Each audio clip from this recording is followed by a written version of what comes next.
حضرت لوط علیہ السلام کی قوم پر اللہ کا عذاب کیوں آیا؟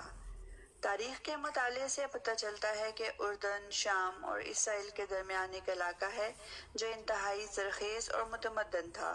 اسی علاقے میں سدوم کے نام سے ایک مشہور شہر آباد تھا جس کی بستیاں نہایت سرسبز و شاداب تھیں، اور وہاں طرح طرح کے اناج، جو، پھل اور میوے بھی بکثرت پیدا ہوتے تھے۔ شہر کی خوشحالی کی وجہ سے اکثر لوگ مہمان بن کر ان آبادیوں میں آ جایا کرتے تھے، اور شہر کے لوگوں کو ان کی مہمان نوازی کا بار اٹھانا پڑتا تھا۔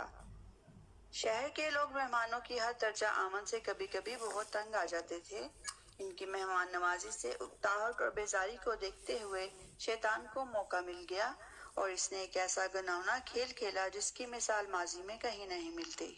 شیطان ایک انسان کی صورت میں نمودار ہوا اور ان لوگوں سے کہا کہ اگر تم لوگ مہمانوں کی آمد سے نجات چاہتے ہو تو اس کی حد تو یہ ہے کہ جب بھی کوئی مہمان تمہاری بستی میں آئے تو تم لوگ زبردستی اس کے ساتھ اپنی شہوت کی تسکین کرو، تو تم اس مہمان نوازی کے بوجھ سے جان چھڑا سکتے ہو۔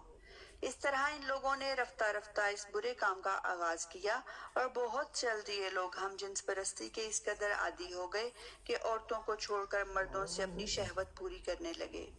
اس کے علاوہ بھی یہ قوم حد درجہ اخلاق سے گر گئی کہ یہ مسافروں کو لوٹ لیتے، سرعام دھوکہ بازی کرتے۔ غرض یہ کہ سب برائیاں اس قوم میں پائی جانے لگی، اور ان میں سب سے گھٹیا کام ہم جنس پرستی تھا جس میں یہ قوم مبتلا تھی۔ کوئی بھی محفل اس کام کے بغیر ادھوری سمجھی جاتی تھی۔ خاص کر مسافروں میں سے کوئی خوبصورت لڑکا ہوتا تو یہ لوگ اسے اپنا شکار بنا لیتے۔ قرآن کریم میں بھی ہے کہ تم وہ بے حیائی کرتے ہو جو تم سے پہلے جہان میں کسی نے نہ کی۔ تم عورتوں کے ہوتے مردوں کے پاس جاتے ہو، بلکہ تم حد سے گزر چکے ہو۔ حضرت لوط علیہ السلام کی یہ اصلاحی باتیں سن کر ان کی قوم نے انتہائی بے باکی اور بے حیائی کے ساتھ جو کچھ کہا وہ بھی قرآن کریم کی سورۃ الحجرات میں مذکور ہے۔ حضرت لوط علیہ السلام نے دل جمعی کے ساتھ تبلیغ جاری رکھی، اور آپ کی محنت کی وجہ سے کافی لوگ ایمان لے آئے، لیکن اکثریت ابھی بھی منکرین میں سے تھی۔ اور اس برائی میں حضرت لوط علیہ السلام کی پہلی بیوی وائلہ بھی مبتلا تھی۔ جب اس قوم کی سرکشی کی حد نہ رہی تو اللہ تعالیٰ نے عذاب بھیجنے کا فیصلہ کیا۔ تو حضرت جبرائیل علیہ السلام چند فرشتوں کو ہمراہ لے کر حضرت ابراہیم علیہ السلام سے ملنے کے بعد رخصت ہو کر حضرت لوط علیہ السلام کے پاس پہنچے۔ یہ سب فرشتے بے حد حسین اور خوبصورت لڑکوں کی شکل میں تھے۔ ان مہمانوں کے حسن و جمال کو دیکھ کر اور اپنے قوم کی بدکاری کا خیال کر کے حضرت لوط علیہ السلام فکر مند ہو گئے۔ تھوڑی ہی دیر میں قوم نوح کے مردوں نے لوط علیہ السلام کے گھر کا محاصرہ کر لیا اور بدترین فعل کے ارادے سے دیوار پر چڑھنے لگے۔ حضرت لوط علیہ السلام نے نہایت دل جمعی کے ساتھ لوگوں کو سمجھایا اور اس گھناؤنے کام سے منع کیا، مگر یہ باغی اور سرکش قوم اپنے کام سے باز نہ آئی۔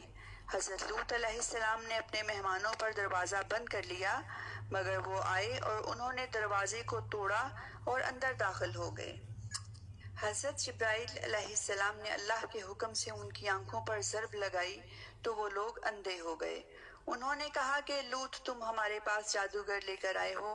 انہوں نے بڑی دھمکیاں دیں اور آپ علیہ السلام بھی دل میں فکر مند ہوئے کہ جب یہ مہمان چلے جائیں گے تو میری امت مجھے اذیت دے گی۔ فرشتے اب تک یہ منظر خاموشی سے دیکھ رہے تھے۔ جب ان باغیوں کی گستاخی اور حضرت لوط علیہ السلام کی پریشانی اور بے بسی کی انتہا ہو گئی تو جبرائیل علیہ السلام گویا ہوئے کہ آپ گھبرائیں نہیں، میں آپ کے رب کی طرف سے بھیجا ہوا ہوں۔ اے لوط تم اپنے اہل و عیال کو لو اور یہاں سے دور چلے جاؤ، اور پیچھے مڑ کر مت دیکھنا۔ دروازہ کھول دو اور ان کو آگے آنے دو۔ اب ان ظالموں کی مہلت کی گھڑیاں ختم ہو گئی ہیں۔ صرف صبح ہونے کی دیر ہے، اور صبح کے طلوع ہونے میں اب زیادہ وقت نہیں رہا۔ سورہ ہود میں مذکور قرآن مجید کے الفاظ ہیں جس کا ترجمہ یہ ہے کہ جب ہمارے بھیجے ہوئے فرشتے لوط علیہ السلام کے پاس پہنچے تو وہ بہت غمگین ہوئے، کیونکہ انہوں نے فرشتوں کو پہچانا نہ تھا۔ وہ سمجھے کہ وہ انسان ہیں اور اپنی قوم کی عادت سے واقف تھے۔ کہنے لگے کہ آج کا دن بڑی مصیبت کا دن ہے۔ حضرت لوط علیہ السلام نے اپنی قوم سے کہا، اے میری قوم، یہ میری بیٹیاں موجود ہیں، یعنی تم ان سے نکاح کرو، یہ تمہارے لیے زیادہ پاکیزہ ہیں، اور اللہ سے ڈرو اور میرے مہمانوں کے معاملے میں مجھے رسوا نہ کرو۔ کیا تم میں کوئی بھی بھلا آدمی نہیں ہے؟ وہ بولے، اے لوط، تم جانتے ہو کہ ہم کو تمہاری بیٹیوں سے کوئی غرض نہیں، اور تم خوب جانتے ہو جو ہم چاہتے ہیں۔ اس موقع پر لوط علیہ السلام نے انتہائی گھبراہٹ اور پریشانی کے عالم میں کہا کہ کاش مجھ میں تم سے تنہا مقابلہ کرنے کی طاقت ہوتی، کوئی طاقتور اور مضبوط پناہ دینے والا ہوتا۔ تو فرشتوں نے اپنے آپ کو بے نقاب کر دیا اور کہنے لگے کہ اے لوط، آپ ہماری فکر نہ کرو، ہم تمہارے پروردگار کے بھیجے ہوئے فرشتے ہیں، وہ ہم تک کبھی نہ پہنچ پائیں گے۔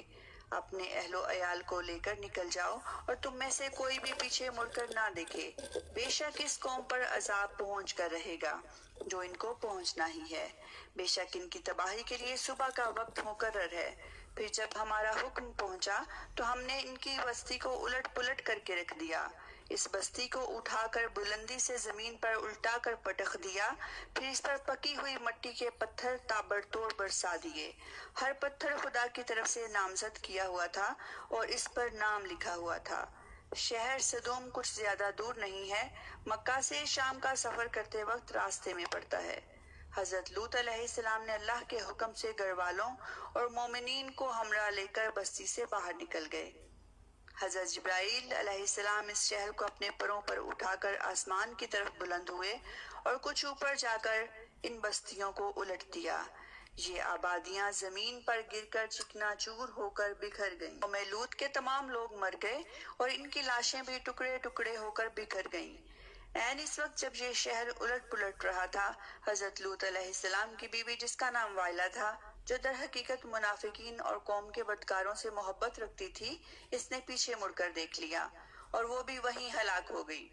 قرآن مجید میں حق تعالیٰ نے سورہ اعراف میں ارشاد فرمایا، ہم نے اسے اور اس کے گھر والوں کو نجات دی مگر ان کی عورت جانے والوں میں سے ہوئیں، اور ہم نے اس پر بھی پتھر برسایا تو دیکھو اس کا کیسا انجام ہوا، مجرموں کی طرح۔ جو پتھر اس قوم پر برسائے گئے تھے وہ پتھر کے ٹکڑے تھے اور ہر پتھر پر اس شخص کا نام لکھا ہوا تھا جو اس پتھر سے ہلاک ہوا۔ مفسرہ قرآن کہتے ہیں کہ اس عورت کی لاش آج بھی ان پتھروں میں اللہ تعالیٰ نے آنے والی امتوں کے لیے عبرت کے طور پر محفوظ کر کے چھوڑ دی۔ قرآن کریم کی سورۃ البقرہ کی آیت نمبر 35 میں اللہ تعالیٰ نے قوم لوط کی تباہی کی طرف اشارہ کرتے ہوئے بتایا کہ قوم لوط پر عذاب نازل کیا گیا مگر ان کے تباہ شدہ شہر کو آنے والے انسانوں کے لیے عبرت کے طور پر باقی رکھا۔ اللہ تعالیٰ فرماتے ہیں، اور ہم نے عقل والوں کے لیے کچھ واضح نشانیاں باقی چھوڑ دیں۔